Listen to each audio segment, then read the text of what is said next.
श्री कृष्ण गोविंद हरि मुरारी, हे नाथ नारायण वासुदेव।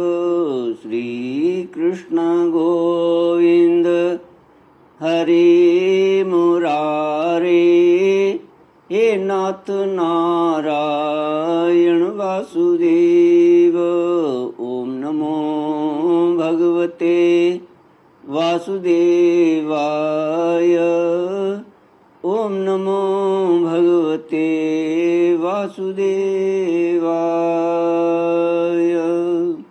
सच्चिदानंद रूपाय विश्वोत्पत्त्यादि Hathaway तापत्रय विनाशाय श्री कृष्णाय वयं नमः। श्री कृष्णाय वयं नमः। सच्चित आनंद स्वरूप परमात्मा जो सृष्टि के उत्पत्ति, पालन और संहार करता है तथा जीवों के आध्यात्मिक, आदि दैविक, आदि भौतिक तापों को नष्ट करने वाले हैं, अर्थात जीवों के मानसिक, शारीरिक और भौतिक दुखों को दूर करने वाले हैं, उन श्री कृष्ण भगवान को हम नमस्कार करते हैं। श्री कृष्ण गोविंद हरि मुरारी, हे नाथ नारायण वासुदेव। श्रीमद्भागवत प्रथम स्कंद अथ चतुर्थोऽध्यायः। व्यास उवाच इति ब्रुवाणं संस्तूय मुनीनां दीर्घसत्रिणां वृद्धः कुलपतिसूतं व्रवृच्च शौनको ब्रवीत्। शौनक उवाच सूत सूत महाभाग वदनो वदतां वर, कथां भागवतीं पुण्यां यदाह भगवान शुकः। महर्षि व्यास का असंतोष। व्यास जी कहते हैं, उस दीर्घकालीन सत्र में सम्मिलित हुए मुनियों में विद्या वयोवृद्ध कुलपति ऋग्वेदी शौनक जी ने सूत जी की पूर्वोक्त बात सुनकर उनकी प्रशंसा की और कहा। शौनक जी बोले, सूत जी, आप वक्ताओं में श्रेष्ठ हैं तथा बड़े भाग्यशाली हैं। जो कथा भगवान श्री सुखदेव जी ने कही थी वही भगवान की पुण्यमयी कथा, कृपा करके आप हमें सुनाइए। वह कथा किस युग में, किस स्थान पर और किस कारण से हुई थी? मुनिवर श्री कृष्ण द्वैपायन ने किसकी प्रेरणा से इस परमहंसों की संहिता का निर्माण किया था? उनके पुत्र सुखदेव जी बड़े योगी, समदर्शी, भेदभाव रहित, संसार निद्रा से जगे एवं निरंतर एकमात्र परमात्मा में ही स्थिर रहते हैं। वे छिपे रहने के कारण मूढ़ से प्रतीत होते हैं।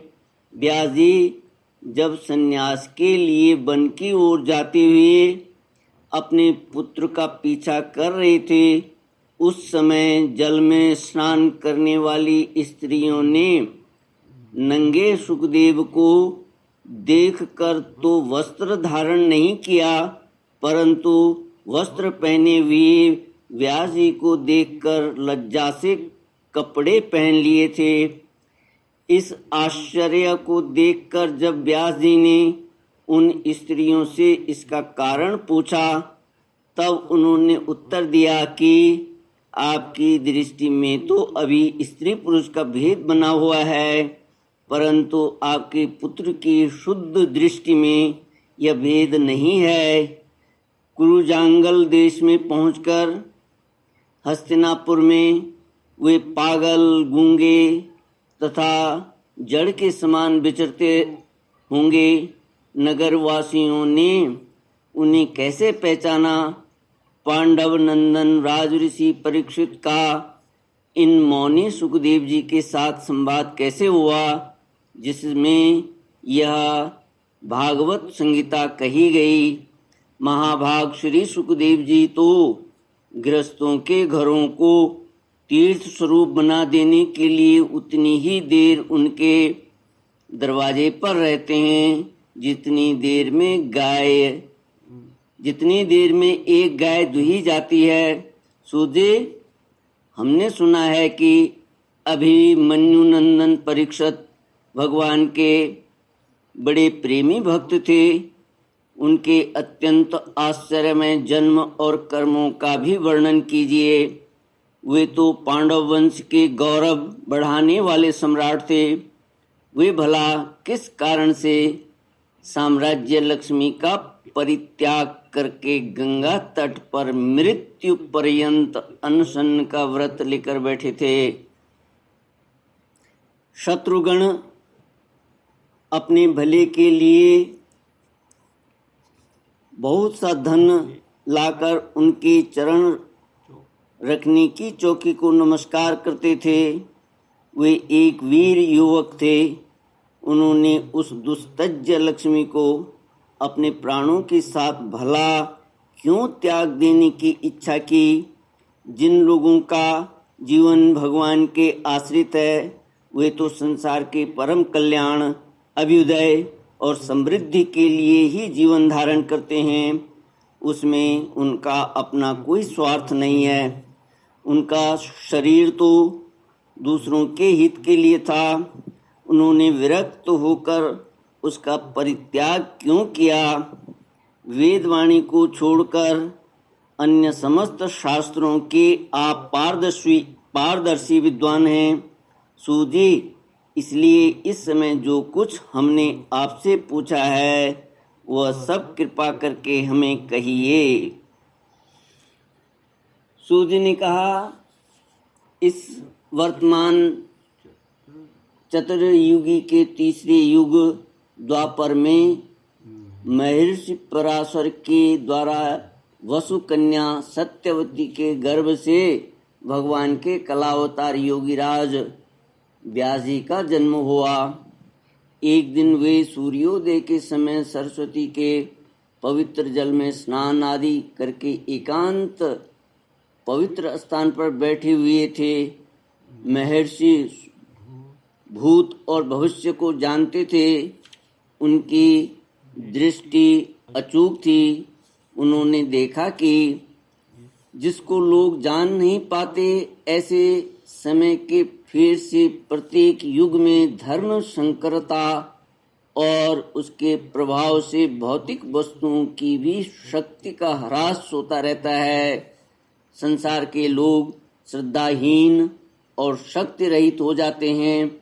उनकी बुद्धि कर्तव्य का ठीक ठीक निर्णय नहीं कर पाती और आयु भी कम हो जाती है। लोगों की इस भाग्यहीनता को देखकर उन मुनीश्वर ने अपनी दिव्य दृष्टि से समस्त वर्णों और आश्रमों का हित कैसे हो इस पर विचार किया। उन्होंने सोचा कि वेदोक्त चातुर्होत्र कर्म का हृदय शुद्ध करने वाला है। चातुर्होत्र कर्म लोगों का हृदय शुद्ध करने वाला है। चातुर्होत्र कर्म क्या है? इसमें होता, अध्वर्यु, उद्गाता और ब्रह्मा, ये चार होता हैं।